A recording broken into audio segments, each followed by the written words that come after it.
Alright, YouTube, it's been a minute. We at the gym, Kamikaze. My boy Noah. We outside walking the BB. Getting that work in the BB, baby. Yeah. I know it's been a minute, bro. I've been cooking, and we're gonna get to that right now. Stay tuned. These are, I think, the dry ducks. Yeah. These Detroit jackets are crazy crispy, bro. Like, it's one of one.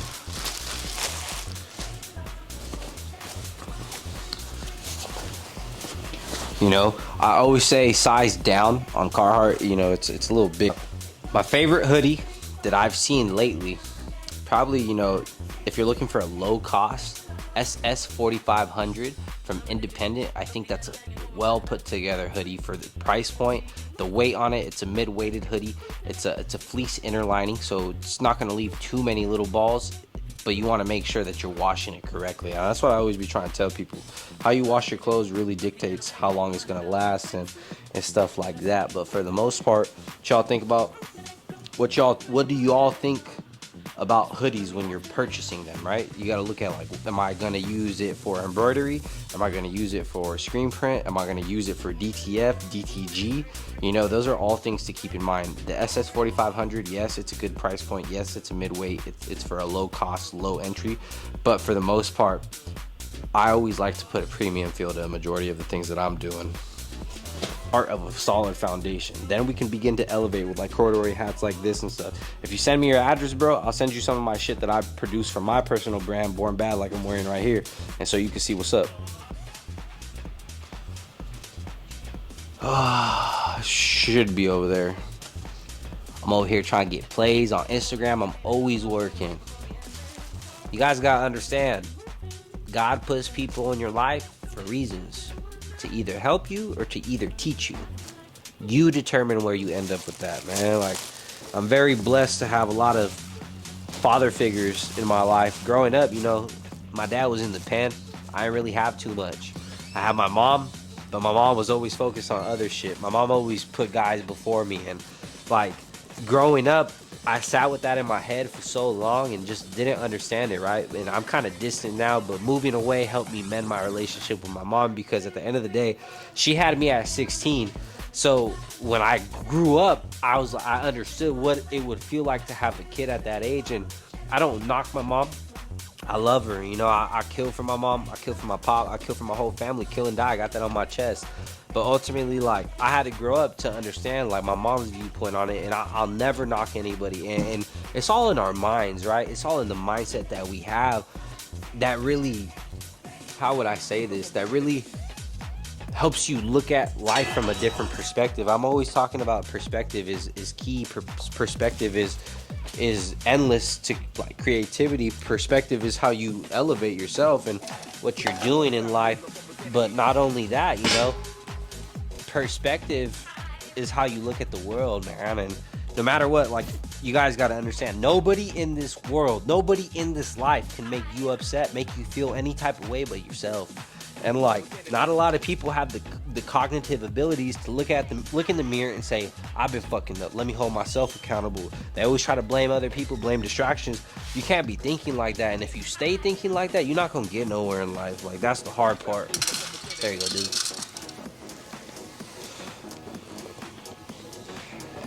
You know?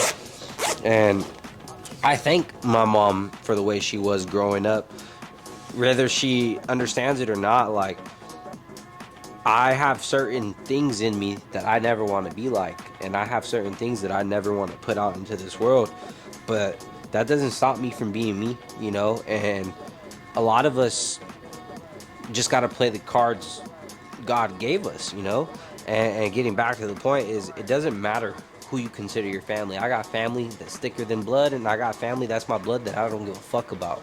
I got, you know, friends that I consider family. I got uncles that aren't even my, like, blood. I got real life father figures that I consider fathers, giving me advice, wanting me to be successful, see me be great, because God put them in my life, man. And like I said, growing up, my pops was independent, but me and my pops always been like that. My pops is the reason I am who I am, bro. Like, without him, I wouldn't be right here, bro. And I always say, you know, him going to jail, Jesus did that because he needed another motion man, bro. And that's why we here in the motion department. You gotta Get knocked down and get right back up with a smile on your face, because no one gonna, you gotta love that shit. And if you don't love that shit, well, go work a 9 to 5. Go clock in somewhere else. Come work for me, because I'll make sure you love that.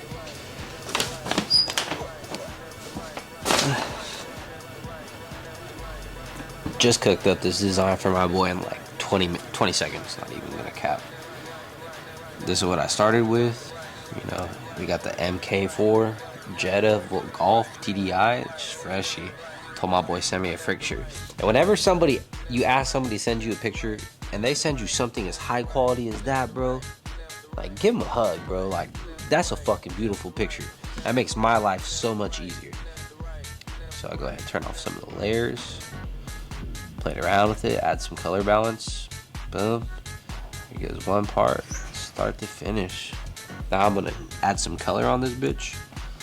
We're gonna chef's kiss this bit.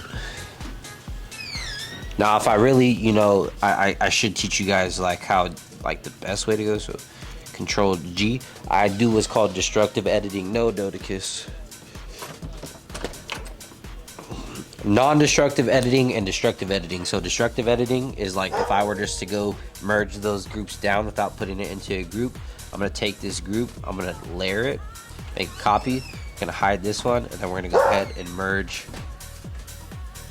my guy right here. Everybody has their own styles. Mine's a little bit different, so you can see there's the finished product. That's what it looks like. We can dump it down some more if we really wanted to, adding a bitmap. But right then, like, what do you guys think? Significantly different? Yeah, I like the threshold a little bit more. It's because I think how I saved it, the threshold isn't on top, and the threshold shouldn't be on top. So let's see. We're gonna go back. We're gonna see where this threshold collided.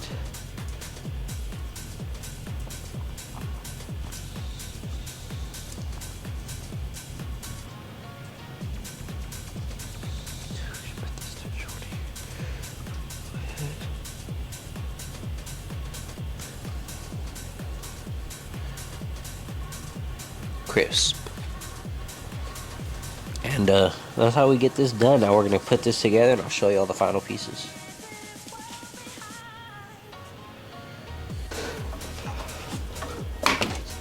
DTF is ass, bro. I've been pressing the same shit for a menthai. It's all pressure related.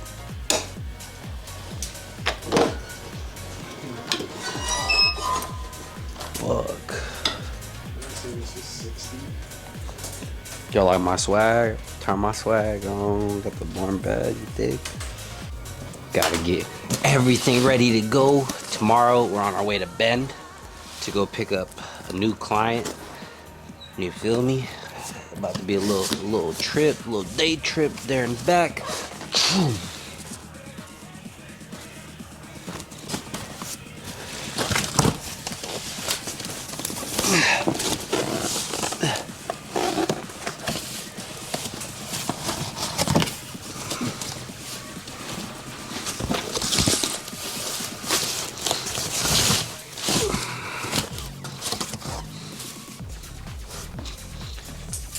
Need to get my shit right.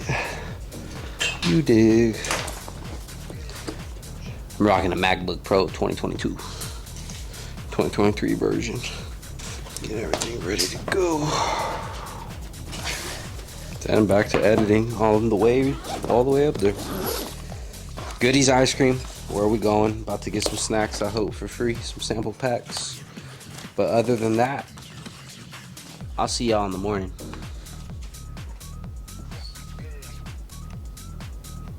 So we finally made it to Bend. We're outside and checking through. Get over here often? Or you can make it look like a real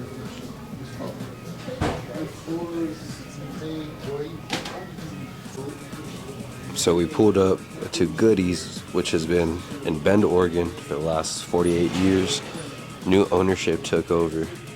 So we drove 2.5 hours to come out here and have a meeting to go through and see how we can best formulate a plan of action to create merchandise and help build their brand beyond what's already done as a local shop. So they focus on candy, and during summer you see it's ice cream. for me, this is a perfect opportunity to work with the tourist market since that's the majority of their audience and their niche.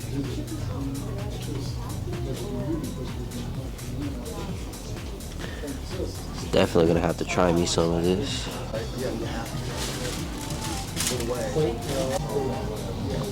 can imagine a something. What do people usually come in here asking you guys for in terms of like clothing and stuff like that? Do you really ever get asked that question much? Aprons would be decent. What about tote bags? Like, what do you guys give out, like, your merchandise in? Like, if somebody purchases something, do they, like, just get it in? Okay, okay, okay. Yeah, no, because what is, like, the biggest seller here? Y'all do samples? Not of the chocolates. Not of the chocolates. Ice creams, yes. Okay, and it's not ice cream season yet, is it? No, it's, It is. oh, it is. Always is. I like that answer. I like that answer. And so I figure if I was walking around, they'll make a decision. So for my clients that own destination shops, you want to focus your marketing on destination apparel, making your designs based on the community around you, right? Because if you're a focal point within that community, you want to highlight what you bring to it, right? So Goodies, they're a local solidified chocolate and ice cream shop. Right now they're doing a rebrand, and I'm trying to make sure that we ensure it's not too far off because they've already had 50 years, 5 decades of people understanding what this brand is and what the brand looks like. You don't want to, if it's working, you don't want to break it, and that's the biggest thing to keep in mind. And ensuring, you know, you can see they have an assortment of different items to provide. So chocolate is their main, popcorn is the main selling point, but then they also are looking into getting into merchandise. What merchandise can do is unlock a new range of customers, new range of clientele, and essentially a new margin of revenue within your business to allow you to do more with investing back into it. Successful meeting. Now we're walking through to see what the price points of everybody else are. Essentially, you're gonna see, don't want to overdo it. You know, it sounded like from based on what we talked about, simplistic is best. You know, they're leaving us in charge of it. So for me, it's kind of focusing, like I said, on destination marketing and having people want to buy their items. They're already getting people from tourists. Like you heard, you didn't hear, I didn't get to talk too much about it, but I mentioned TikTok and how like they should market there, and the opportunity, it wasn't seen until, you know, spoken about. You want to walk in there? I'm down to walk in there. Yeah. But for the most part, you know, we try to focus on suggesting items that make the most sense. So right now, I'm walking store to store to do some reconnaissance to see what brands they're using. Textiles California company. Walking around the local community is also a very vital way to see what's hot, what's selling, what's not, what everybody else is stocking, and where their price points are at. Like, since this is a touristy shop, you can kind of tell. 30? Yep, they're still using that textiles. And I think this is what he meant he's gonna try to do.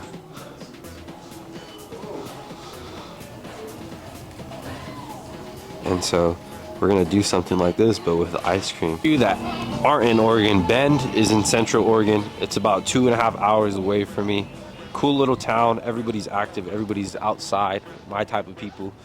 Good food, good people. Well, I'll say half and half on the good people. You just depend on where you're at. But for the most part, successful little visit.